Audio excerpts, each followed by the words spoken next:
Hello everyone, this is going to be my first video, Big Mike's Reptile Advice. Today I'm just going to go over one of my snake tank setups.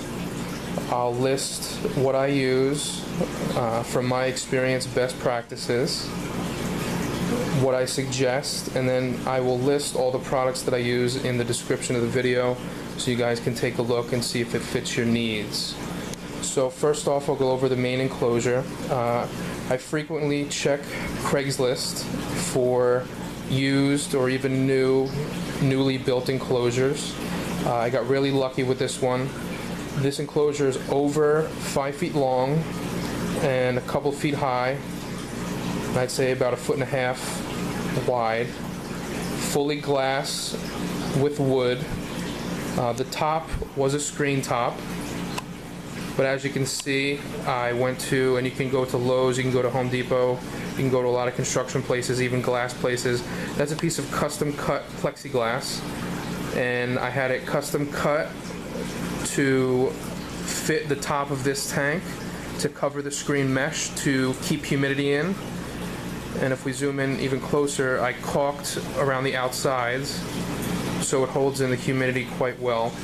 And that's really, I would say, number one for people keeping snakes. You really have to buy the right enclosure. You need an enclosure that is fully sealed on the top, and the reason that is because if it's a fully screen mesh top like the ones they want to sell you in Petco or PetSmart, the humidity will come out. And speaking of humidity, my fogger's going off. I have that on a timer. So if I didn't have this screen top covered with plexiglass, you see the fog coming in. It's keeping the humidity nice. I'm usually about 45% to 60% humidity at all times because I keep my fogger on a timer. All this fog would just come out of the top. All your humidity would just empty out, seep out of the top of the enclosure, and it would be difficult for you to keep the humidity inside the tank if you had just a mesh top with nothing covering it. Now, if you don't have the time or the money, or you don't want to caulk things on top of the screens, you can take cardboard and cut it to size and wrap it in aluminum foil and lay it on top of your tank. I've seen people do that. You can also take towels and lay it on top of your tank. I like to have a tank with a clean look, so that's the reason why I have the custom cut plexiglass. I did get very lucky, like I said earlier, with this tank. I paid $125 for it. It came from somebody who had a child who couldn't keep a snake and just wanted to get rid of it really quickly, so I scooped it up. Like I said, it's fully glass and wood structure. There's no pre-cut hole or space on the bottom. The bottom is wood, so I wasn't able to put an under tank heater.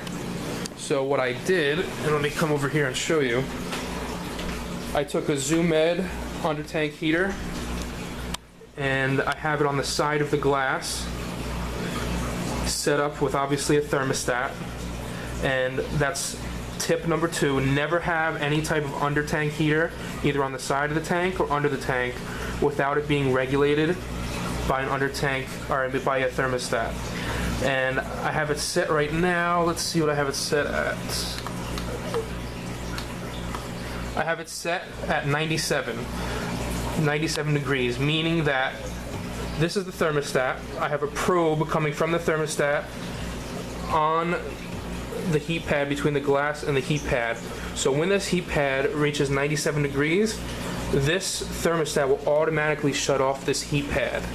And that's very essential because you don't want a heat pad unregulated by a thermostat, because that can harm your snake. Okay, a snake is not good at detecting overheat. That's why you also hear people saying don't use a heat rock, because a heat rock can also hurt your snake. It can give it belly blisters. It can even kill it if the heat gets too high. Since I'm over here, I'll go over my fogger setup. A lot of people on forums, online, this is a Repti fogger. A lot of people say they have issues with it and it breaks. Okay? The trick to keeping this long-term, working long-term, and not having an issue, I've had this for years and it's never given me a problem. You have to use distilled water. Okay, Walmart sells distilled water in jugs for 80 cents. Okay? distilled water. It doesn't have any minerals or trace elements. And the reason why you need to use distilled water is because if you use regular water, it will go through the machine and it will cause a buildup to build on the internal fan, which pushes the fog out. And the motor and the fan will cease. Okay? So you must use distilled water with these. And the good thing about the Reptifogger, I'm using a Fiji bottle. You could also use 2-liter bottles and you could fill it up and it lasts a few more days. Now, I suggest having a timer. So you can't really see back there, but I have a timer plugged into the wall. I have my fogger go off for 10 minutes every hour of the day. So for 10 minutes of every hour of the day, the timer kicks on the fogger. I have the hose lined up back here. I cut a piece of red Solo cup to cup it down and really make sure that the fog gets into the tank. And there you go. You have the fog running. Okay? So I highly suggest having a timer because, you know, doing it in the morning, leaving it on, and then turning it off, and then coming home and leaving it on for a little bit, it's not going to keep the tank humidity up to where you need it. You need a timer to properly keep your humidity in your tank. Okay? A lot of people disagree with having heat lamps for reptiles, snakes especially. I disagree. I'm no expert, but in my time of keeping reptiles, I've had no issues. I've had no issues of keeping humidity up because a lot of people say that an open area like here with a heat lamp takes out humidity. To compensate for that, I have the water dish right under the heat source. So during the day, the heat source evaporates the water out of the bowl and keeps the humidity nice on this side, while the fogger, going on a right degree angle down, keeps the humidity right in the rest of the tank. I use a Zoo Med dome fixture, double dome. I only have one bulb in there. I have a 50 watt. Okay. It keeps the basking area with the light and the under tank heater, keeps it about 85 to 90 degrees in that corner. So after he eats and he wants to digest, he curls up in that corner. And it works perfectly fine for me. Okay? Tip number 3, and let me get it for you. You need a temperature gun, or a temperature gauge. It's got a sensor, and you hit the button, and whatever surface you go over, it'll tell you the temperature. You never want to just set up a bulb and leave it. What I do if I want to strategically place a hot spot, I will take my reptile out, I'll have the heat source running for a few hours. I'll then go in and I'll check the water dish, I'll check the bedding, I'll check whatever is underneath the heat source and make sure that the temperature is not too high for the snake. Believe it or not, some people use these black plastic hides like I use, and they have an enclosure where the ceiling is a lot lower and the heat bulb is just beating down on this black. And I've taken a temperature gun and I've checked, and it can get up to 120 degrees just on the plastic surface, which is way too hot for your snake. Okay? So you always want a temperature gun, temperature gauge. They're cheap. They're about $20 to $25. You can even get them cheaper, but this is a good one. This is the TG1 temp gun, and I'll post a link for that later. And like I said, you want to make sure that you temp all the areas of hot spots to make sure your snake is comfortable, can be comfortable in that area. Okay? In this enclosure, I have a boa constrictor. I have a Sharp Line Sunglow boa constrictor. He's hiding right now in the middle behind some moss. In a separate video, I'll take him out, but this is just an enclosure video. Okay? I have 2 hides. Some people say boa constrictors don't need hides. Again, I disagree. I at least give them the option. There's been plenty of times where he goes in the hides, and to make it look more realistic like the wild, I put cork board, Zoo Med cork board on top of the hides to basically camouflage it to make it look like it would look in the wild. And boa constrictors spend some time of their lives in the wild in trees. So I have a nice stick here that I got at a reptile show. One end here, he's able to climb along. One end there, he can go from hide to hide. I have a nice big log in the back. that he can climb on. There's many times where I've seen him up there just relaxing. Okay, I'm not a big fan of keeping boa constrictors in drawers like I do my ball pythons. They get big, they're very active. I like to give space for my boa constrictors. So I like to give them hides, I like to give them space, I like to give them places to roam around. Some people have boa constrictors in drawers and they are perfectly fine. I just feel like a boa constrictor is not a ball python. Let me try to zoom in here. I feel like a boa constrictor is not a ball python. They're much more active animals, so you should give them adequate space. For my bedding, I use Zoomed Aspen bedding. It is by far, in my opinion, the best bedding for any reptile, and most importantly for this boa constrictor, any type of snake, because it's very absorbent. If some water splashes out from the water dish or the fogger drips on the Aspen bedding, it pulls it up. It doesn't stay damp. It's easily spot cleanable,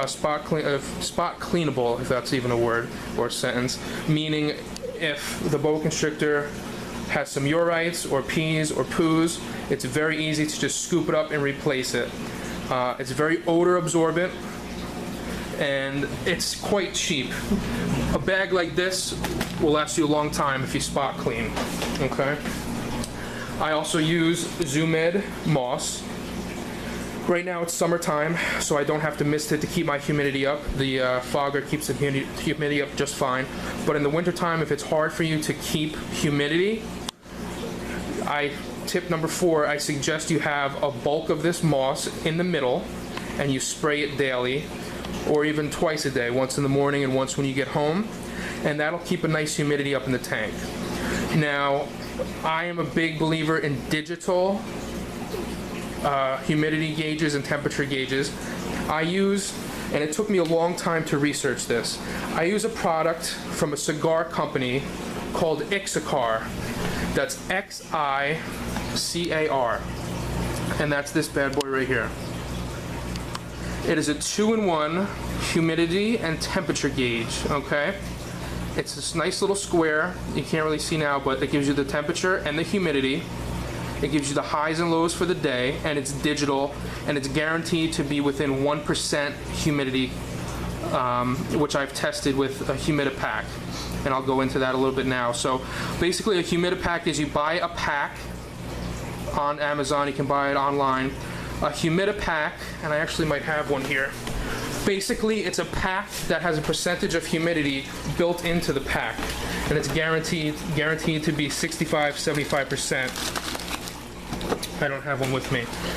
But you basically take your digital thermometer or humidity gauge and you put it in the pack and you leave it closed for a couple of days, and it'll calibrate it and it'll get it to within 1%, 2% of that humidity pack. So these have been tested. I've been using these for years, and I double side tape them onto all my enclosures, and I have them in 3 strategic spots. I have one on the cool end, one in the middle, and one on the hot end. And I use double-sided tape that even if you were to the snake was to rip it off, it can't get stuck because both sides are Velcro in the middle. So the sticky end is stuck on the back of the wall, one sticky end is stuck on the actual gauge itself, and it's connected by Velcro. So the snake cannot get caught or damaged or hurt if it knocks this off. I just got this video recorder, so I apologize for the zooming in and out. Let's see, what else can I talk about? We've covered temperature and humidity, we've covered hot spots, we've covered temp gun, we've covered the under tank heater, we've talked about the Aspen bedding, we've talked about the sufficient space and hides for the snake, and that's about it right now.